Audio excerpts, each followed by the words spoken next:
What is up, Hockey Town? Welcome to the Steve Yzerman press conference presented by Meijer. CBY will be joining us in just a moment, but I do want to bring in my co-hosts Art Regner and Ken Cal. A lot to talk about today, fellas. Certainly there is. Looking forward to it, Carly. I know you would be, Ken Cal. Anything Red Wings, Ken Cal's there. So I know we want to talk about, first up, I think I want to start with the trade Steve made with the Carolina Hurricanes. So the Red Wings traded goalie Jonathan Bernier and a third-round pick for goalie Alex Nedeljkovic. So how do we feel about this? Art, I'm going to start with you. I think it's a great move. I mean, from the scuttlebutt I've heard the last couple of days, the Red Wings wanted to get younger in net.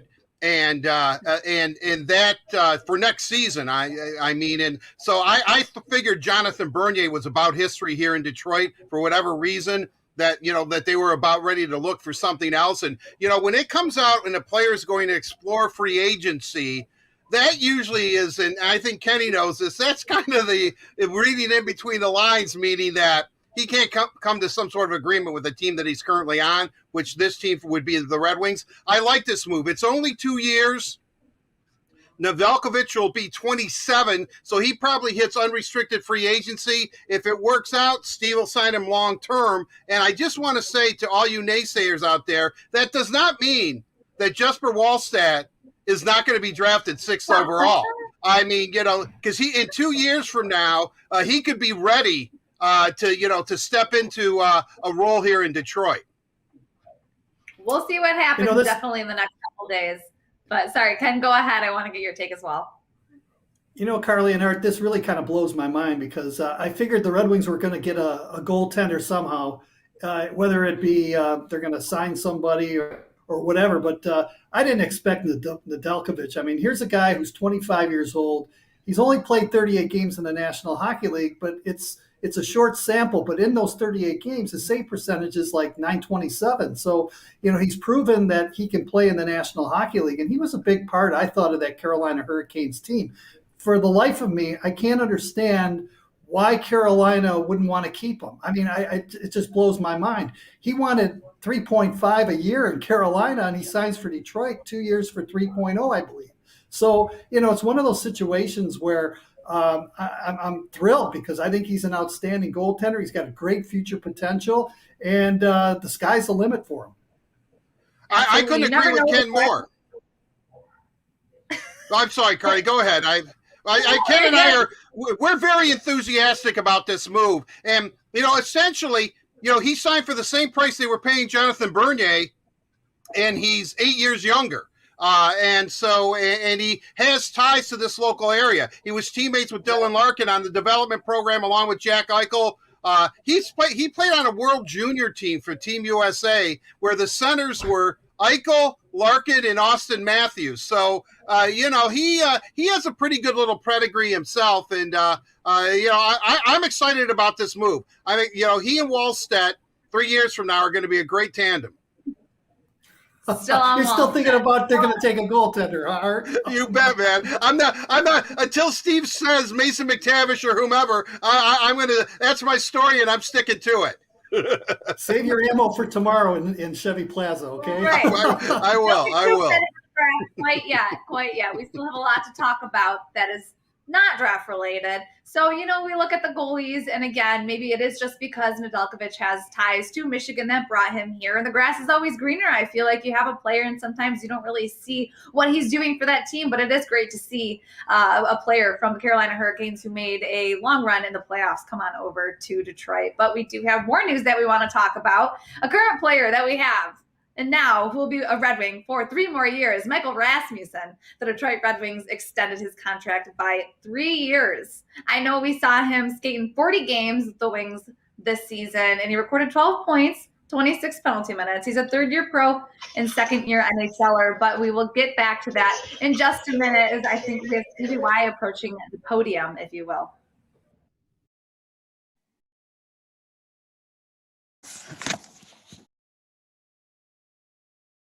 Hi, everyone. Thanks for joining us today. The Red Wings executive. This meeting is being recorded. Steve Yzerman available today. Please let us know in the chat if you would like to ask a question or if you need recording permission. and we'll get started in just a minute once we're able to grant recording permission.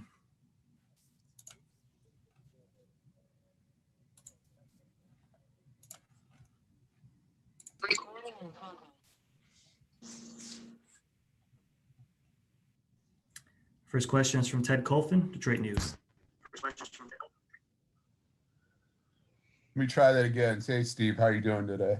Good, Ted. How are you? Thanks. Good, good. Let me just start off with this. The trade today, getting Nedeljkovic. How pleased are you to acquire a young talent like that? Well, obviously we have high hopes for Alex based on his performance this year in Carolina. Younger guy, with who we feel has a lot of upside. So yeah, again, we're pretty excited about it. He did very well this year. Everyone in our organization is familiar with him from his local ties, playing junior and whatnot. So we know his character, his work ethic, his competitiveness. So in watching him play this year, we felt it was a good opportunity to get somewhat of a younger goaltender with still some upside and can help us win more games. I just have one on the draft, Steve. How difficult was it? I mean, we've asked you a few times during this whole process, just to devise a sheet of, a group of guys that you think you're going to be interested in or whatnot, with all the difficulties in the scouting this year and all. Was this as kind of a unique process as you've gone through as far as the draft? Yeah. In some cases you're talking about players who didn't play this year. And for our scouting staff, it was a challenge for them to see some of the players, to travel, to get to certain locations. It has been challenging, interesting, but I think Chris and his staff have been very diligent and very thorough and really done the best they could. But ultimately, I would guess this draft class moving forward is the most unpredictable of generally very unpredictable process. Sounds good. I'll let somebody else go on here. Thanks, Steve. Thanks. Yep. Next question, Helene St. James, Detroit Free Press. Steve, in making this trade and the one for Nick Leddy, do you balance improving the current team versus, you've used a couple of assets, but you still have picks in the second round and the third round? Is that kind of an advantage you have, that you can improve the current team, but without really a huge cost to the rebuild to the future? Yeah, again, we're trying to improve our team. Ultimately, our goal is to build a playoff team, a Stanley Cup contender. That hasn't changed. In the interim, we're trying to give some of our younger players, surround them with a more competitive team. And at the start of the rebuild here, as we've witnessed for the last few years, is we trade your expiring contracts, your older players, your veterans at the deadline for future assets. And we've been collecting those future assets. Some of them are on our team. And in this particular draft and next draft, we have so many picks. Even in the last 2 years, we have so many picks. At some point, we need to put players on the ice, put a team on the ice. In our position, it's difficult to get those real impact free agents. The way you can get some players on reasonable contracts is via trade, as we did with Mark Stahl last year. We do for Nick Leddy this year. So we're trying to surround our younger players with good players to help them develop a good partner for Phil Hronek. Strong goaltending. Some forwards that can complement, Dylan and all of our guys. So I just think it's important. There's a balance. We're not going to, mortgage or sell all of our assets, our draft picks off, but somewhere along the way, you kind of, balance the trying to be a little bit more competitive with rebuilding. And again, with having so many draft picks, without, selectively, we can use the odd one to try and improve our team for the short term, because I believe firmly there's benefit in having good players for the younger guys to play with. It can be very difficult, a bunch of young kids out there in the NHL playing games. It can beat you up after a while, and we want to be competitive. Now, I know we've talked about, you've said you guys need help at every position. But given how Alex is quite young, do you now, looking ahead to the draft tomorrow night with the first pick, maybe weigh a guy's offensive ability, whether it's a forward or defenseman, a little bit more? I mean, versus, I mean, we know there's a very good goaltender that's expected to go in the top 10, but how much a priority is somebody who can help you offensively, given the struggles this team has had to score? I guess, Helene, we're going to pick what we think is the best prospect, who has the most potential with the 6th pick, regardless of position. Where we are at and where we're picking and the age of the kids, it's too hard to really, I think, draft for a specific need. I think that, I'm not involved in the NFL or maybe even the NBA, or I'm definitely not involved in them, but I think they're similar. These kids, their draft choices are older. They're 21, 22, 23 years of age. They're men, they're not teenagers, and you have a better idea of where they're going to play that next year. So you can draft more specifically for a need or a position. I believe in our situation in the NHL, that you take who you feel is the best prospect, and you try to balance it all out with your depth chart of prospects. But ultimately, especially in the first round, I think you need to go with the best prospect. Thank you. Next up, Max Boltman with The Athletic. Hey, Steve, how's it going? Good, Max. How are you? Good. Hey, so on the Rasmussen contract, obviously also announced today, do you anticipate kind of more RFA contracts, whether it's Tyler, Jacob Vrana, Philip Hronek coming soon, or are those still a little farther off in the timeline? Yeah, I expect to get them all signed, but it's pretty, everyone is, I think, kind of from a team perspective, we're focused on the draft this week anyway, or this weekend, and next week you'll get into unrestricted free agency for a few days, and then so the agents, I believe, are tied up. Of all the players are kind of focusing on their unrestricted guys. Everybody was tied up with the expansion draft, so we get into next week and then really hopefully bear down and get to work on all the restricted free agents. And then on the draft, you mentioned the number of picks you guys have had. I mean, would you be interested at all in packaging any to move up from maybe the Washington pick more so than 6? Is that something you've had any conversations on or have interest in? It would depend on those trading up or back scenarios. Really are decisions made during the draft, kind of when you see how things are playing out and who's there or who's not there. You kind of make those decisions along the way. So to sit here and say, yeah, we'd like to trade up or trade back, I don't know at this point. We'll see tomorrow. Thanks, Steve. Yeah. Next up, Art Regner, DetroitRedWings.com. Hey, Steve, how's it going? Good, Art. How are you? I'm doing well. I only have about 10 questions, so I'll try to be quick on these. First of all, first one I'm really kind of curious about, and I've wanted to ask you about him. Maybe an under the radar signing earlier, Wyatt Newpower. I mean, the assumption was that because he was a Cleveland Monster, Columbus would take him, and that the Red Wings swooped in at the 12th hour and got him. Does he have a legitimate shot at making the team, and what can you tell us about him? Well, we watched him play in Cleveland last year. We played a lot of games, obviously GR versus Cleveland. Good size, pretty good skater, pretty competitive. And, we're looking to add with young D. So we thought he was on an American League contract last year in Cleveland. And, as we're watching these games, our staff are also watching players on the other team. And him, we had interest. We weren't sure if he was going to sign a deal with Cleveland or not. As it turned out, that wasn't going to happen for whatever reason. I don't know. And we just felt he has some upside there. He's, again, a good skater. He's very competitive. He's got decent size. So thought it was a good opportunity for us to try and acquire another young player that has some potential.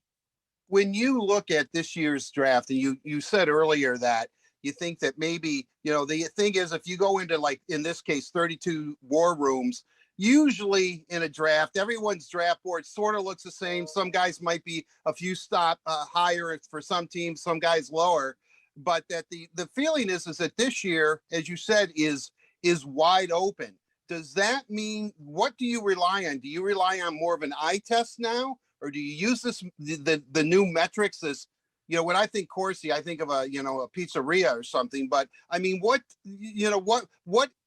how different is this going to be for you, I guess, considering everybody was pretty much landlocked to the country they were in this year?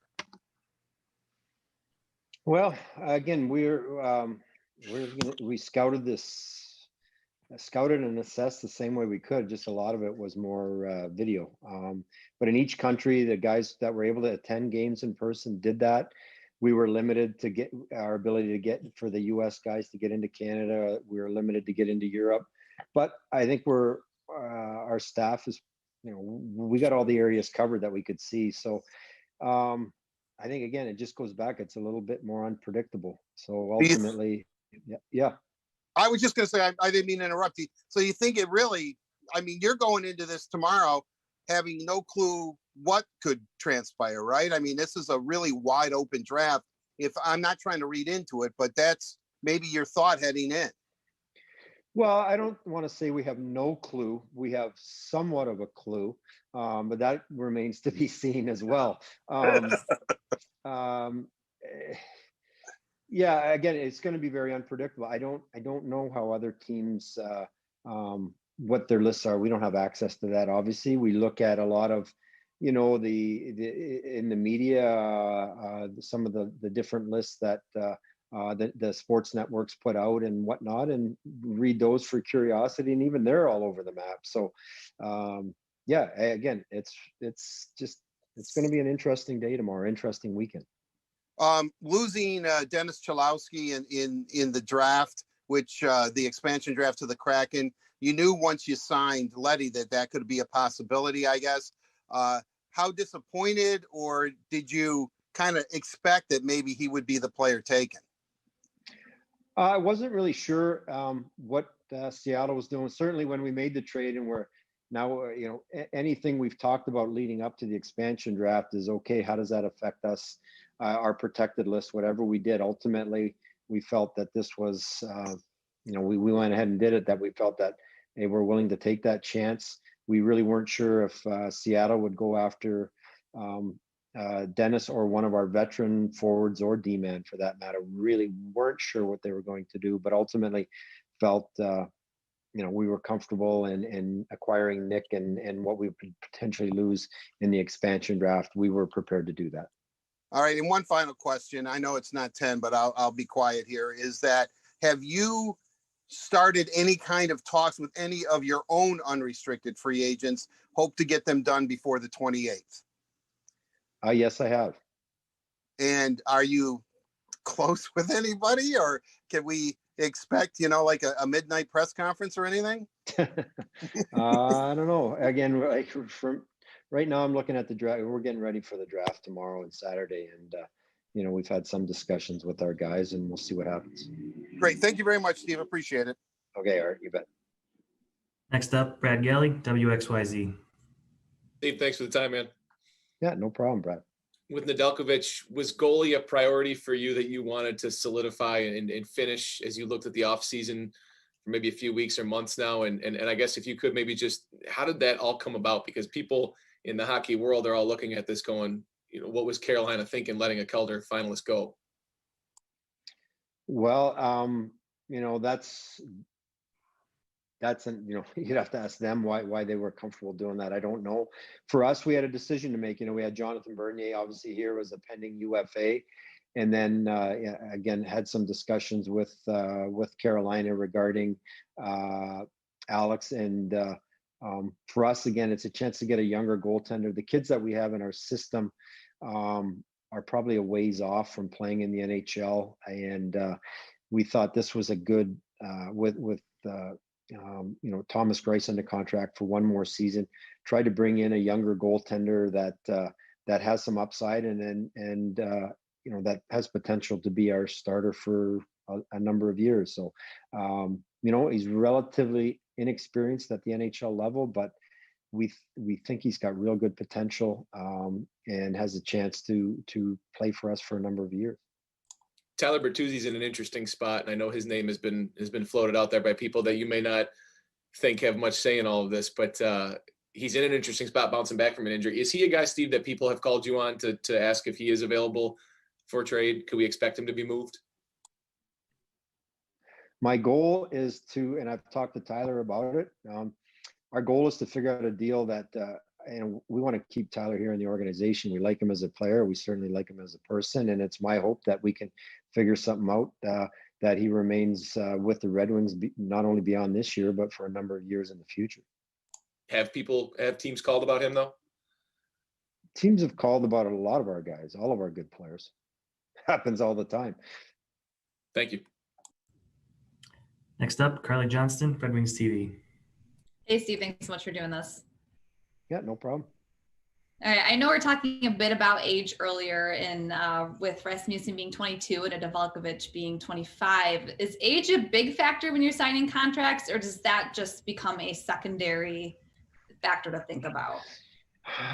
Yeah, well, age certainly does. It depends, certainly if a player's in his mid 30s or later 30s, you're concerned about the term of the contract, and likewise on a young unproven player, you're kind of, if you're going to go with term, you got to be prepared. So or be certain as to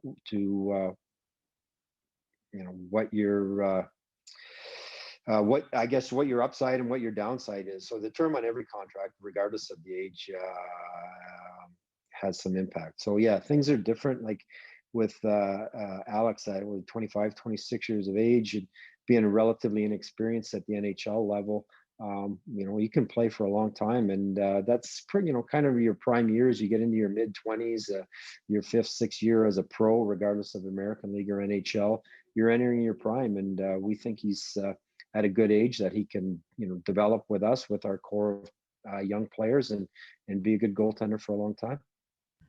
For sure, excited to see him with the winged wheel on a sweater. I know Art was asking you a bit about Dennis Cholowski with the Seattle Kraken. I know it's sad to see him go, but are you just happy for him to be able to get an opportunity with a brand new team, and start a franchise? Yeah, well, one, Dennis is a really nice young man. He's worked very hard here. It's been a difficult 3 years, kind of up and down, and that's really out of his control. That's, for the last 2 years really has been my decision. And it's been hard for him to get settled. Our hope this year was, just to start in the American League and just for once, just play regularly. The pandemic and the change of our schedule threw that for a bit of a loop. And then ultimately here we are, and we have to make a decision in expansion. And again, time will tell, right or wrong, but we had to make a decision, and felt that for our hockey club, where we are, what we need, that we I don't know if afford is the right word, decided to expose Dennis and run the risk of losing him. But I really would have liked to have kept him because he does still young and theoretically has potential. But again, we felt the trade-off was worth it. Awesome, thank you so much. Next up, John Wawrow, Associated Press. Hey, Steve, just looking at the trade that you just made, just as we saw what Seattle did in being very cautious with its salary cap, how beneficial is it having cap space to make deals like this and improve your roster at this time in this flat cap era? Well, cap space gives you the opportunity to do things and go in a lot of different directions, whether it's make trades simply to improve your team, sign free agents, or in this era, bring on players and get assets from teams that need to create cap space. So generally, the really good teams in the league don't have cap space. So, I think we'd all love to be in a spot where, man, I just won the Stanley Cup and I got to move somebody because I need to find some cap space. It's a nice problem to have. For us, we're looking at it, I don't really know, because they're not about to share with us what Seattle's plan was going into it, into the expansion draft. But for us, we look at it where we are. we're trying to be very selective and careful as to how we use our cap space, how much money we spend, the term of contracts, and we like to be careful and take or wait for opportunities to come along that makes sense for us. So that's really kind of what our thinking is. But it's very, very valuable to have cap space, and but we'd all love to have a great team and be at the cap as well. So Thanks a lot. Yep. Next up, Kevin Allen, Detroit Hockey Now. Hi, Steve.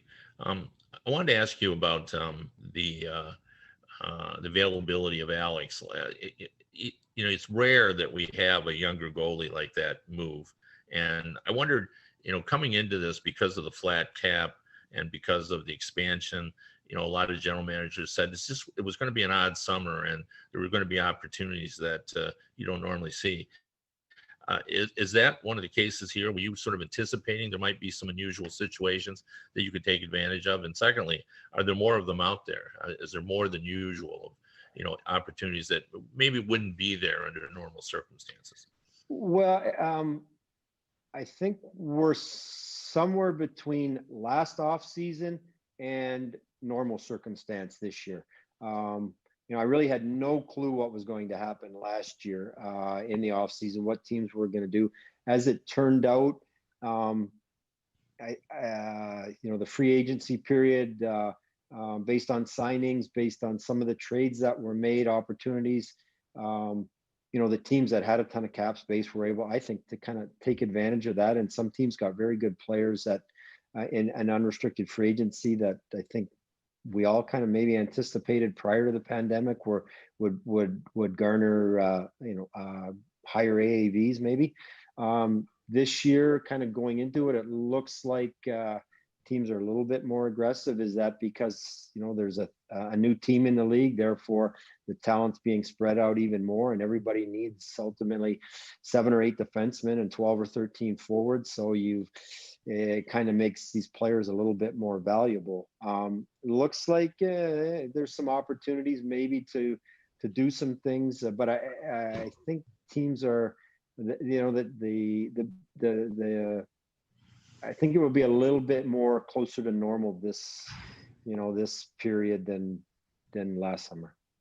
And just a quick follow-up, how tricky is it, Steve, to sort of, figure out the equation between keeping roster spots open for younger players to move up and then, adding some veterans in to, keep your team competitive? Yeah, well, there's some younger players and this goes throughout the league that you're pretty certain they're going to play next year, and you're never 100% right, but there's some guys that he's just ready to play based on what they did in junior or what they did in the American League, or you're just simply saying, you know what, he's playing in the NHL this year, he's done his time, it does no more good to be in the American League, he's playing. I guess I look at it as, if they were dominant, whether it was in college or dominant in junior or dominant in the American League, if they probably weren't, in all likelihood for a young guy, you might be safer, kind of letting them force their way into the lineup and err on the side of, filling those roster spots with some good solid veterans, maybe on shorter term contracts to buy yourself some time.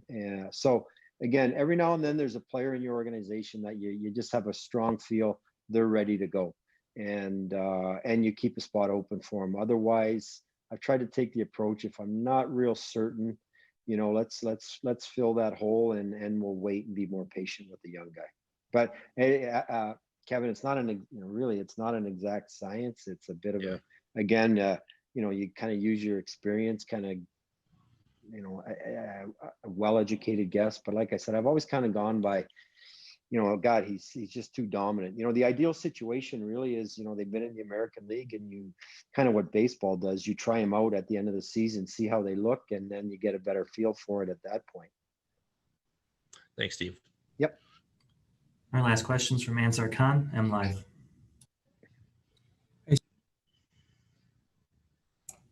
You're muted, Ansar. Lost your answer. Yeah, can you hear me? Sure can. Okay. Say, Steve, just looking ahead to free agency, Are you in the market for another left-handed shooting defenseman, and is Mark Stahl a possibility? Definitely. We kind of wanted to wait and get through, see what was going to happen through the expansion draft, and yeah, absolutely. Now we're, today and tomorrow, really getting ready for the NHL draft, and got to hone in once we get through this draft on what we do on our left side. Actually, we lose Dennis Chalowski in the expansion draft. That's a hole. With John Merrill traded, Patrick Nemeth traded at the deadline. We have some holes to fill there, and I've been in touch at the end of the season with Mark. I've had been in touch with his agent, and that's something that we will really look at here in the next few days. And then similarly, up front, right shooting forwards, I imagine you're in need of a few of those. Is that something that you'll be looking to?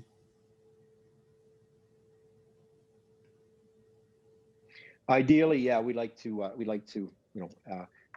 add, or from what's on our board right now, we'd like to add some right-hand shots, whether that's with the players, some of the players that from last season, or we go out into the market. That's something we need to address for sure.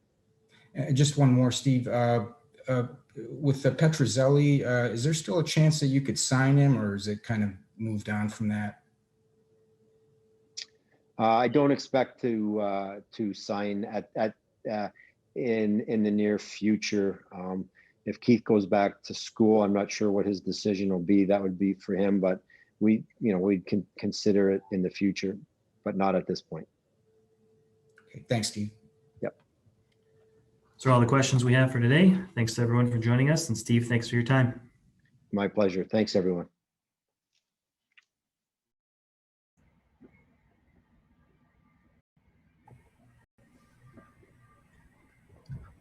A lot to unpack here, so I'm going to bring back Art Regner and Ken Cal. So first, I do want to talk about the note he gave us on Tyler Bertuzzi, saying that he definitely wants him back in Detroit, not just for another year contract, but he wants him to stay in Detroit for years to come. Art, I know you love Bert. How are you feeling about hearing that news? Look, I mean, anything that comes from Toronto, you got to be pretty skeptical, that it isn't somebody trying to, get clicks or something. That was clickbait all the way. I mean, I never believed it. I know the Red Wings covet Bertuzzi. All you have to do is look at what happened to, the Red Wings power play. Bert had 7 games and 9 points, and I think 5 of them were on the power play. Let's put it this way. And Ken, you know this. I mean, for like 3/4 of the season, I think being Bertuzzi, led the team in power play goals. I mean, he's a valuable asset. He really, Dylan's game suffered without Bertuzzi last year. And so obviously this is a guy that, and he's a playoff player. He won, when they won the Calder Cup at GR, he was the MVP of their playoffs. I mean, he's built for playoff. My biggest fear with Tyler Bertuzzi, as I've said over and over, is that he plays bigger than he is, and like Nicholas Cromwell, they're hellions out there. But as you get older, as Kenny and I again very well know, notice how I always include Ken in the conversation. That once your body, as you get older, it takes a little bit longer to recover. And something you could do 5 years ago, you can't anymore, or you can, but you could end up hurting yourself. So that's my biggest problem with Bert. Right. Well, yes, exactly. And if you're Carly, klutzy Carly. Yeah. But with that said, I really think that he plays that rough and tumble game. Hopefully that doesn't, always make him borderline getting hurt or always playing hurt. So, but yeah, I wasn't surprised. I mean, Bert should be a Red Wing. I think he likes being here. He's one of the guys that I think still, Steve, even though he's a little bit older at like 26 or whatever, would like to build around. Absolutely. And Ken, we're with Anthony Mantha on that line too. We had that top line of Mantha, Larkin, and Bertuzzi. Now we don't have Mantha, obviously. We have Jacob Vrana. And with Bertuzzi hopefully being back in the lineup, who do you think will fill that slot? Do you think it will be Vrana? Well, first and foremost, I'd like to just comment about Tyler Bertuzzi. And sometimes I like reading between the lines. And it sounded to me like Steve Yzerman wants a commitment from Tyler Bertuzzi. And what I mean by that is I think the Red Wings want to sign him long term. But if you look at what contract that he signed a couple of years ago, it was a 1-year deal, right? So Right. I'm not so sure the Red Wings feel that right now, the Wings want a long-term commitment from him. They're willing to sign him, and they're willing to have him be a part of this team. But I guess it goes to Tyler Bertuzzi now, and his camp is, are you willing to sign a longer-term contract and give the Red Wings the commitment? If he's not going to give the Red Wings a commitment, then obviously I think he could be traded. I mean, that's what I'm looking at right now. I mean, it's the old adage back at Michigan when Red Berenson was there. He said, look, either you're a Michigan man or you're not. If you want to play for Michigan, you better play for Michigan. If you have dreams of playing somewhere else, don't even bother coming here. So that's the take I get. Now, I could be totally offline. I am a lot, but it seems to me like the Wings want him here to be a big part of this team, but they need the commitment on his end to sign a longer term deal. Well, look, what Steve said, that was a ringing endorsement for Bertuzzi. I mean, Steve is not really effusive in praise with people. I mean, he doesn't trash people either. But what I'm saying is I mean, and Kenny's right. He essentially said, hey, look, we want the guy here. We're not, we want him here. But Kenny makes a very good point but maybe it's up to Bertuzzi now. So, the ball's in your court, Tyler. What are you going to do with it? You know where we're at. So, let's play a game here and let's see, who ends up winning the match. It's always Steve Yzerman, let's be real. But it is interesting to see what that offer would look like because they know how big of an asset Tyler Bertuzzi is, like we've been talking about with the power play. I mean, Ken, I think you said it, or Art, you said he led the team in power play goals, even well after he was out of the lineup with his injury. So it's just looking at the numbers that he gave us in a short period of time. I think that obviously Steve Yzerman and his team are looking at that. So maybe they'll come up with a really good offer, maybe a little bit of Dr. Evil, $5 million, billion, $1 billion. You never know. It's not all about the money. It's where Tyler Bertuzzi wants to be. I can't imagine him anywhere else, but that's not all we're here to cover. We do also want to talk about another forward in Michael Rasmussen that Steve Yzerman said he's a young guy. He has a future ahead of him. He played very solid for the Red Wings this season with the 40 games that he did play. So I know you love Big Ras. What do you call him, Peaches? No, that's Chase Pearson, who could, depending on what happens with Luke Glendening, Peach Pearson could actually have a real legitimate shot at fourth line center this year. He had a very good year, like 22 points in 28 games for Grand Rapids. I would say this. I call him Plum. It's a long story. It goes back to Andrew Bossman Christoph up in Traverse City his rookie year for development camp. But Michael Rasmussen is a very dedicated, serious young man. I don't know how old he is now. I used to say that, he was the most serious 19-year-old in the entire world. If he's 21 now or whatever, he's the most serious 21-year-old in the entire world. I mean, this guy wants to be a hockey player. He will do whatever it takes. And I think now he has a little bit of security. He knows he's not going anywhere. I can't wait to see him park that 6 foot, he says, 6'6". I think it's more like 6'7 3/4 frame in front of that net because his hand-eye coordination is great and start chipping in some power play goals. I think it's a good signing, and I think he's proven to the Red Wings because there was probably some doubt in this organization. I know a couple of people that I've had several conversations with about the the attributes of Michael Rasmussen. I think he changed a lot of people's mind when he came back from GR last season that, this kid is a player. He wants to be here. So good for Michael. Yeah, he's the kind of guy, Carly and Art.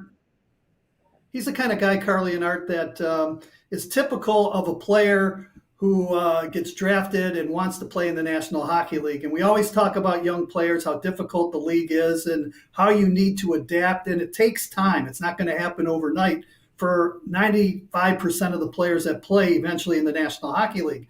He came in, he was a power play specialist when he was playing junior. He could light up the scoreboard with those power play goals. And I think that's something when he first came up with the Red Wings that the Wings were kind of counting on. Well, maybe, he'd only play 8 to 12 minutes a game, but, maybe he could put him on the power play and, boost some numbers and put the Wings on the board and score some big goals. That just didn't happen. But I really liked how he progressed, especially around the halfway mark of last season. He played a two-way game, and his skating to me improved a lot. And there were times where he made plays back checking in his own zone. And I think if you want to play in the National Hockey League and you want to play for Steve Yzerman or Jeff Blashill, you got to play both ends of the ice. And you just can't be an offensive-minded player. You got to come back and you got to make plays in your own end. And I saw that from Michael Rasmussen. So, Zadina was the same way too. So, I think on this team, when they become better, you're going to see a lot of players playing like that because that's the way you win the National Hockey League. And I really like the deal with Rasmussen. I think it's a fair deal on both sides. And I just keep seeing him improving as the years go by. It was great to see him center. And I know there were a lot of injuries this year, but I do think that Michael Rasmussen would have made the opportunity for himself had it not presented itself in the form of injuries, that he would have capitalized no matter what opportunity he got. And he certainly did. I mean, you saw him centering the second line for a few games, and he was just filling in those slots very gracefully. Always had that net front presence, which is very good, like you said, Art, when you have a 6'6" or 6'7" frame in front of an NHL net. So it's great to see him being able to stay with the Detroit Red Wings for the next 3 years. But talking about being in front of the net, someone he was standing in front of, I'm sure, this season was Alex Nedeljkovic of the Carolina Hurricanes, now of the Detroit Red Wings. And we heard Steve Yzerman talking about him a bit. Just another young guy, 25 years old. And I know that the future is bright for the Red Wings, and we're in a bit of a rebuild here. But when I asked him about age, is that a factor when you're looking at contracts? And Steve said it is. I'm looking at a lot of these young guys, and Jonathan Bernier is getting up there in age, not like in a literal sense of life, but when it comes to hockey, he's getting up there in age. He's a lot more of a veteran than Alex Nedeljkovic is. But now with Thomas Greiss being in that goalie rotation, you got a veteran and not so much a rookie, but someone who's only been in the league for a couple of years. So, Art, what do you think we're going to see out of this goalie rotation? Is there going to be a solid starter? Is this too early to say? Or do you think we're going to see Alex Nedeljkovic, that's going to be tough, meander his way into the Detroit Red Wings net to start a few of those? Well, Thomas Greiss really came on in the second half of last season. Jonathan Bernier was hurt a little bit, and gosh knows, he was under fire when there was COVID protocol. When the Red Wings went 0-6-2, when they had 7 guys or whatever it was in quarantine. But I would say Nedeljkovic is going to be the starting goaltender. I would be shocked if he isn't. I mean, he's going to be given every opportunity, but Jeff Blashill will probably play the hot hand. I mean, it's not going to be an abysmal failure if they each end up playing 41 games. I don't think that's going to happen. Greiss is in the second year of his contract now. Nedeljkovic is signed for 2 years, which again would bring him up to unrestricted free agency. But if it's going well, Steve will tear up this deal that he just signed, this 2-year, $6 million deal, and sign him probably long term. But again, and I really do want to stress this because now a lot of people must have watched my mock draft or whatever, because I'm getting hey man, they're not going to get a goalie at 6 now. Hey, you're what a dumbbell. Well, I'm telling you right now, I still don't think Jesper Wallstedt is off the table at 6. I just don't. 18 playing in the Swedish Hockey League. You got Nedeljkovic. Let's see what he can do in these 2 years. Draft Wallstedt, get him into the fold, have him play, in Sweden again this year in the SHL, then have him go to GR. And who knows? 3 years from now, he could walk right into that starting goal. I long for the day to hear Kenny Kell go, "Oh, Wallstedt, a miraculous save! Whoa!" And he and Paul go nuts in the booth. Ken, you don't sound like that. Trust me. Don't worry about it. Right now, I'm concerned with. I want Nedeljkovic with a save. That's what I want to be saying. Yeah, really. Just going back real quick, Carly, to your question about the goaltenders, where you have a youngster he's not really a youngster anymore, Nedeljkovic, and then you have Thomas Greiss.